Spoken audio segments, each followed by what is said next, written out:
The views expressed on this program are not necessarily those of WTJX, its board, staff, or underwriters. Yeah! When music sounded so good like this, fabulous.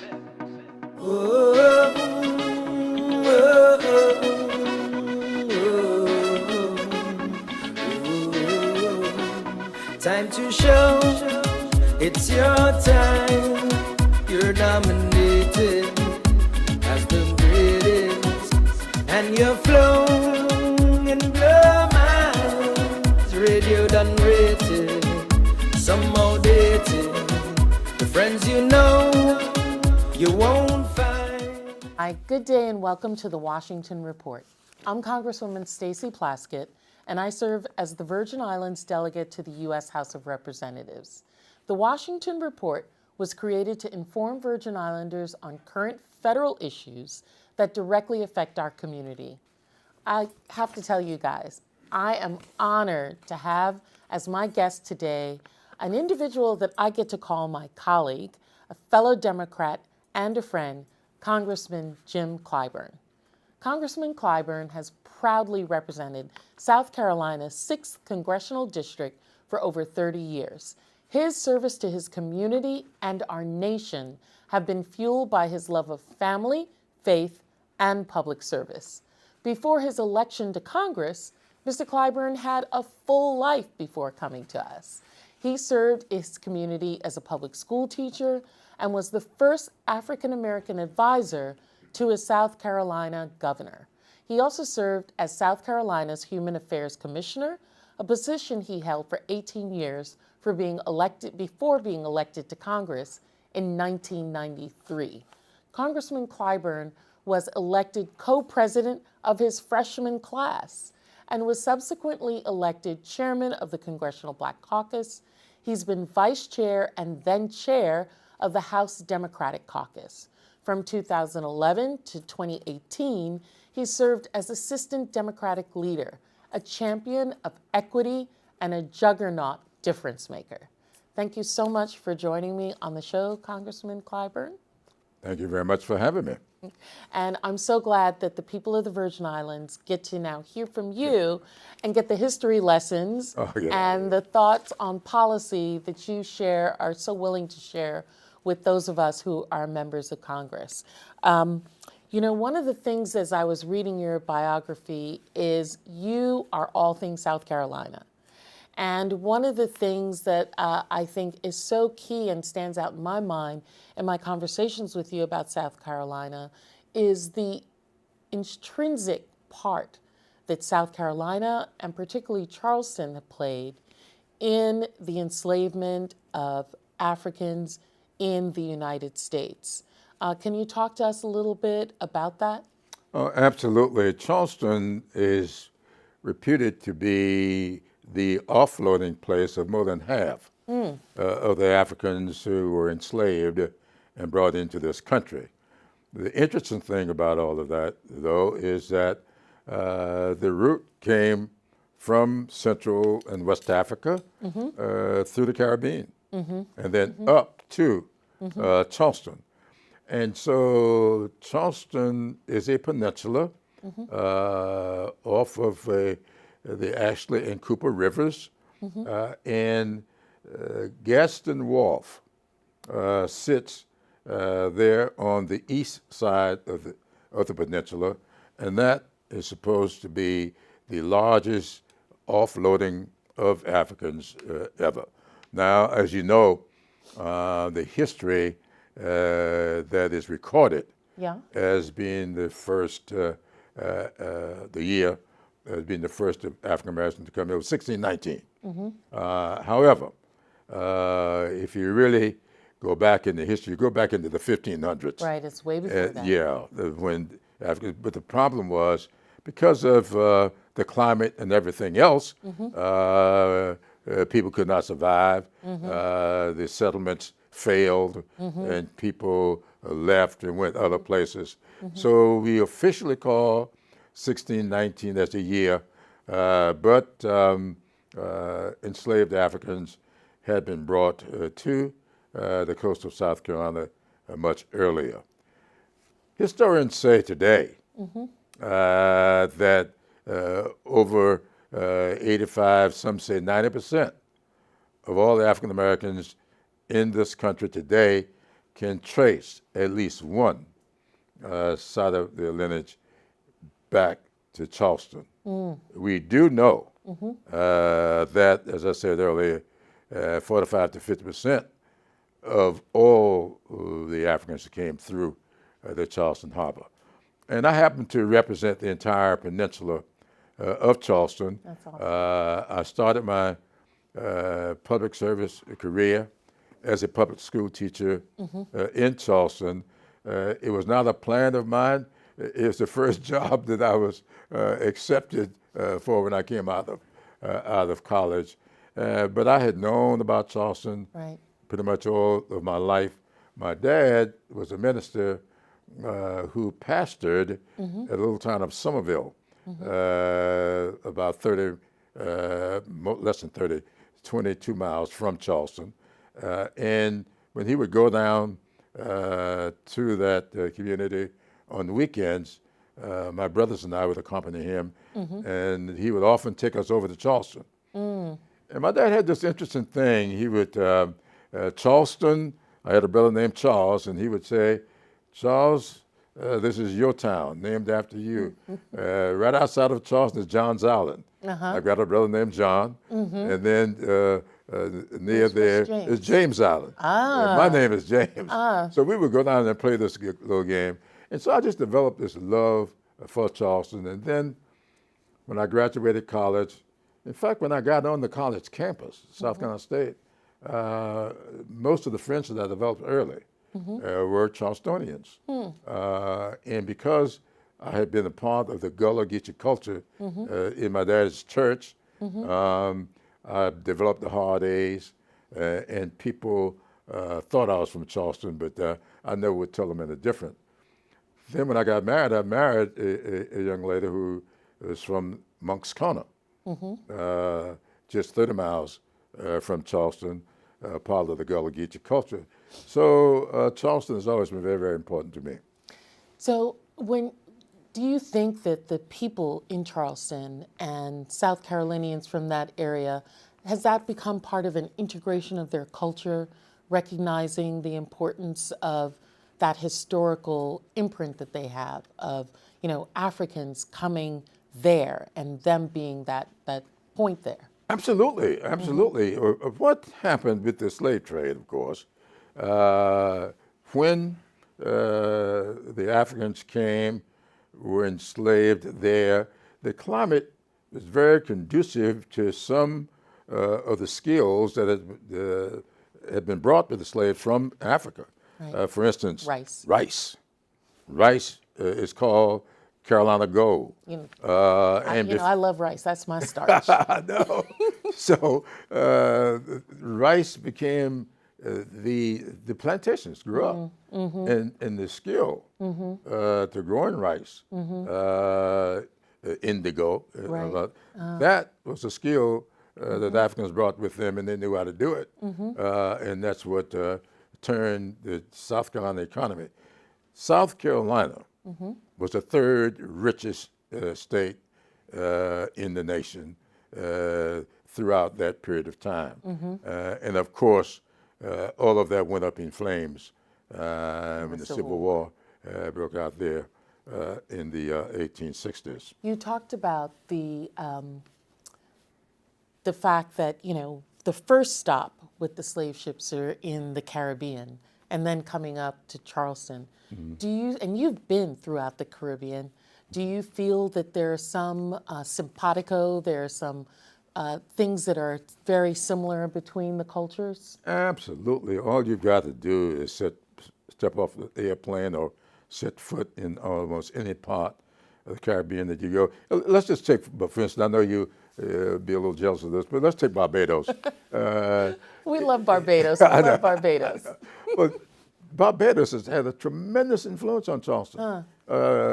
If you go to Charleston today, on Cummins Street, Line Street, these streets that were traditionally African Americans. I say traditional African Americans because those streets are now turned into 85% non-African American They've these been days. gentrified. It's been gentrified in the worst sort of way, and maybe in some instances the best sort of way.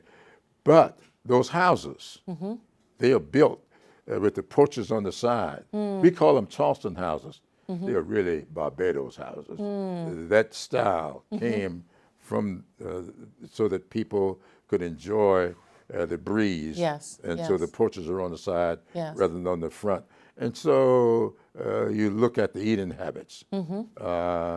And a culture developed, a culture that people commonly call Gullah or Geechee. However, I hasten to tell people the Gullah is Gullah in North and South Carolina, is Geechee in Georgia and Florida, but it's the same. So when I created some years ago the Gullah Geechee Heritage Corridor, which now flourishes in South Carolina, I name it Gullah Geechee, Right. to capture in one term what that culture is all about. Sure. And it is a culture. Yes. The speech, the language, and this is the difference in speech and language, the food, the songs, Yeah. the religion. It is an amalgamation of Central and West Africa and European.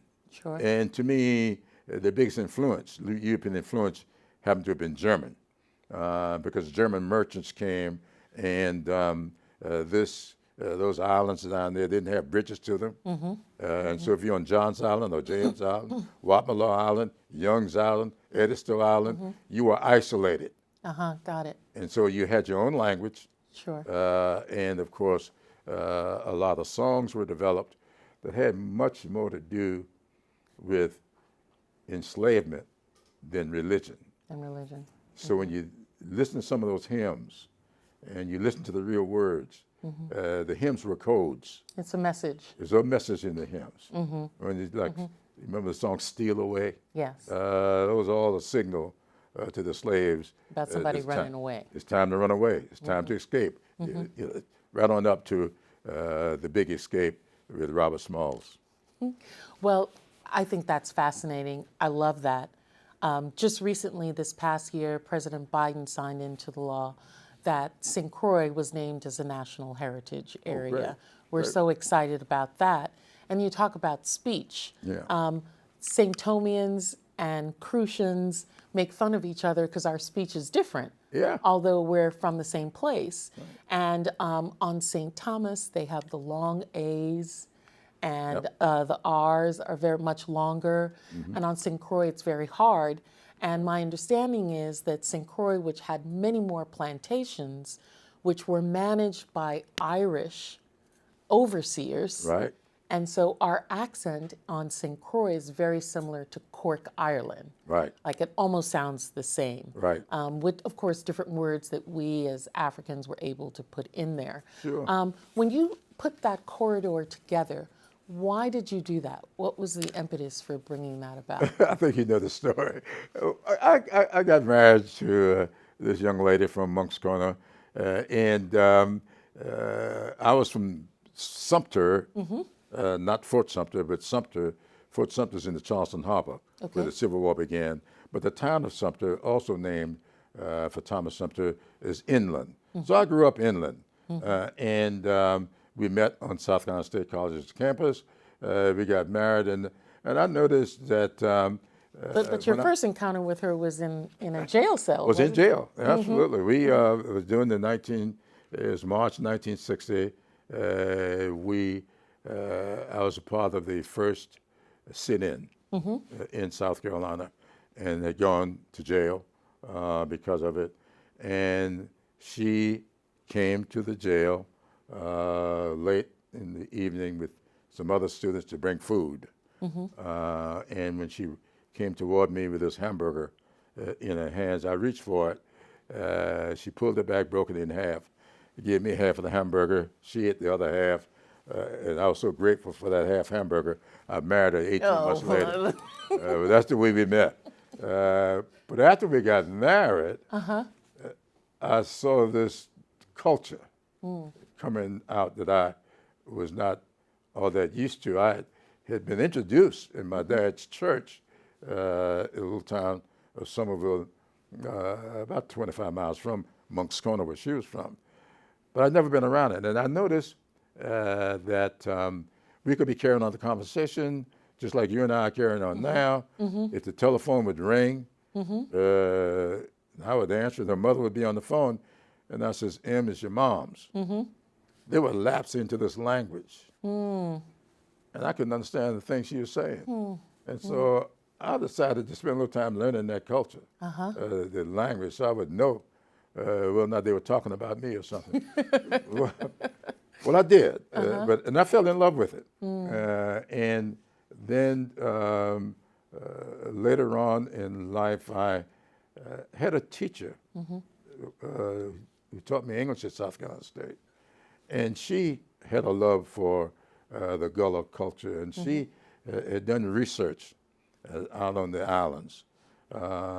And I had the opportunity to make some decisions about spending money on history. Yeah.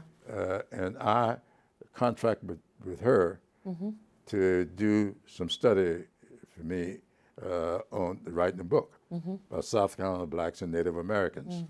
And later on, when I got to Congress, I decided to find out what I could do to honor that culture. Because there were so many things happening, like the baskets that we call sweetgrass baskets. People have seen these baskets. It's a skill. Yes. But the skill requires certain material. Yeah. And that grass only grows in the marsh. And with all the developments that were coming to Charleston, we were losing the marsh, losing the grass.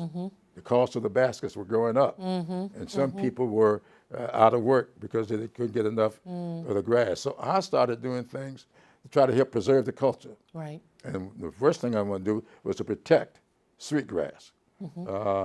And so one thing led to another. And I convinced the Congress to do a $200,000 study, 2 years, of the culture.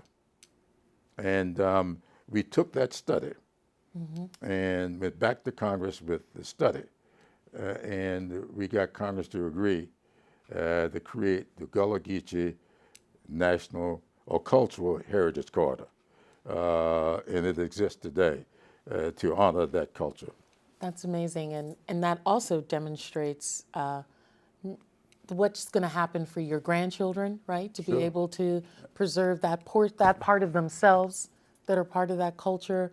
But when you said it took 2 years for a study, that's right, before you then bring the legislation, right, it just shows that Congress and legislative work can take a protracted period of time. It can take a while. Absolutely, to justify I'm glad you brought that up, because I know what you are challenged with. I am all the time. Now the study was 2 years. After getting the results of the study, it took me 6 years to get the law passed. Amazing, right? And I had to do some interesting things to get the support I needed to pass that law, because there was one guy whose name I won't call. I got the law through the House several times, but it always would get stuck in the Senate.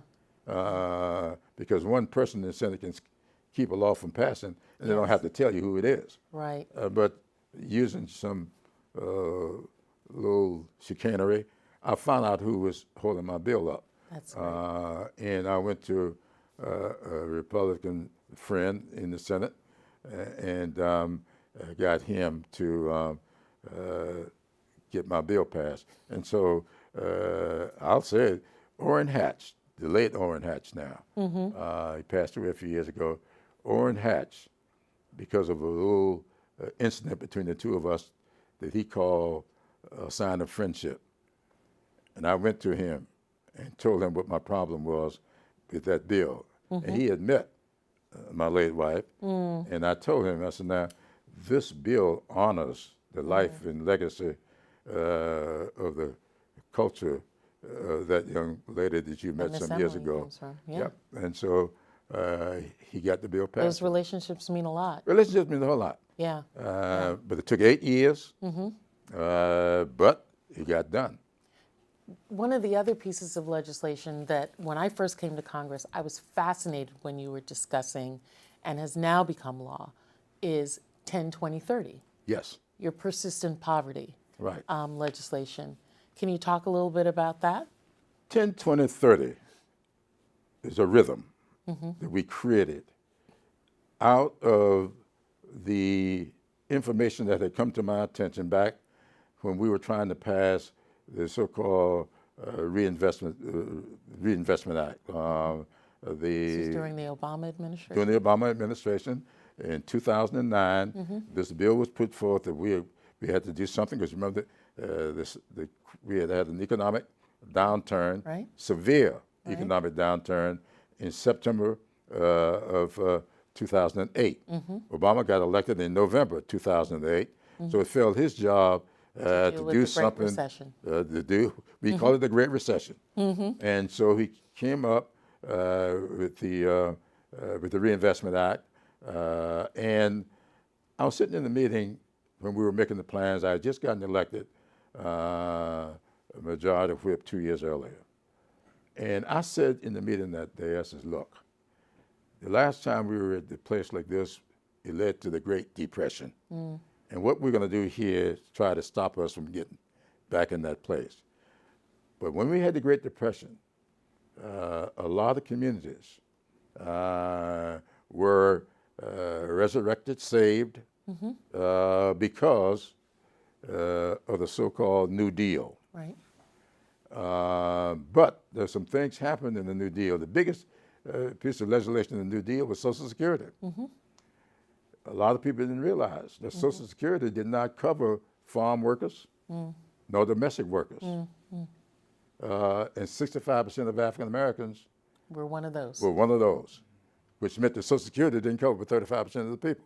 So I went through all these things about we need to target these resources into communities of need and not leave these communities behind like we did back in the 1930s. And so somebody, I don't know, it might have been President Obama, somebody said, well, Jim, what would you do? I said, well, we have a definition from the Census Bureau that in a community where 20% or more of the population has been stuck beneath the poverty level for the last 30 years, it's a persistent poverty community. And we target money to these persistent poverty communities. And how would you do it? So 10%. I said, I'll let you know tomorrow. So I went back and talked to the staff. And sure enough, I said, well, we got to get a rhythm to this. Right. And so that's when we decided at least 10% of all the money that's appropriated in this section of this law should be directed to those communities where 20% or more of the population has been stuck beneath the poverty level for the last 30 years. That was 10, 20, 30. It's now into, I think, 21 sections of the appropriation bills. And communities after communities benefited with new water systems. They're now using it to deploy broadband monies, housing, as I said, 21 sections of the appropriation bills. Well, and we are going I love to get, that because, of course, the Virgin Islands, yes, y'all have benefited significantly from 10, 20, 30. because we fall within that. Yeah, but I wasn't going to say anything about that because I thought you wouldn't take credit for it. Well, I want to take credit for the fact that I recognized that would support us as well. I mean, that's amazing. And that's a game changer for not just your own community, but for communities like ours across the country. Thank you for mentioning that. 2/3 of the counties, there are about 500 counties in the United States that fall into that category. 2/3 of them are represented by Republicans. So this is not a partisan bill. And over 2/3 of them are occupied by non-black folks. Right. So this is not about race. It's not about partisan politics. It is about communities of need. If you fall into that category, we should be targeting resources to you so you can have the internet, you can have safe drinking water, you can have clean air, and you can have a decent house to live in. Well, that's amazing. I want to thank you for that and for all the work that you've done. Your leadership, not just here in the House, but nationally, as a young man in the civil rights movement, and then as a more mature man in presidential races and so many other things that you've been doing. You really are a mentor for so many of us, not just your staff, but other members of Congress. You know, people in the Virgin Islands don't know that we all kind of circle around you a little bit. I'll get it. Not just for your advice, but, you know, you got a pretty good sense of humor as well. Thank you very much for bringing that up. I am, come July, I will celebrate the 45th anniversary of my 39th birthday. Now I'm doing my math. That That's means good. 84. That's X84. Absolutely. That's amazing. And you're still playing golf? Still playing golf, sometimes 36 holes a day. Stop it. Oh yeah, if the sun isn't too hot, I'll do it. Good, good. And you get around very well, So far, doing what you need to do. absolutely. We're grateful for it. Thank you. We're absolutely grateful for it. You know, I just want to thank you again for you came down to the Virgin Islands a couple weeks ago to help us celebrate someone who was your colleague, my predecessor, Donna Christensen, who was the first female physician in Congress. And, you know, the Democratic Party in the Virgin Islands gave her a lifetime achievement, just recognizing her for the work that she's done and that she's still continuing to do. And I want to thank you for your friendship to not just myself, but to people of the Virgin Islands. And looking forward to the work ahead that we have to do. I look forward to coming back again real soon. Thank you so much. You're going to help us get a golf course on St. Thomas? Yeah, as soon as my shoulder gets well enough for me to really play a good game, round of golf. Don't believe him when he says his shoulder is hurting and he wants to play with you. That's a setup. That's a setup. I look forward to it. Thank you so much Thank for you. having me. Thank Very you good. so much. Well, I just want to thank you all for tuning in and for listening. As you can see that we are so well represented here in Congress in terms of leadership, particularly on the Democratic side, with those who have not just history, but a passion to serve the people of this country and of the world. And our focus not just on their own constituents, but those that are, as Mr. Clyburn said, the most in need. So I want to thank you all and just remind you guys to stay safe. God bless you and your family. God bless the Virgin Islands and the United States. And everybody stay VI strong. Warner bumper.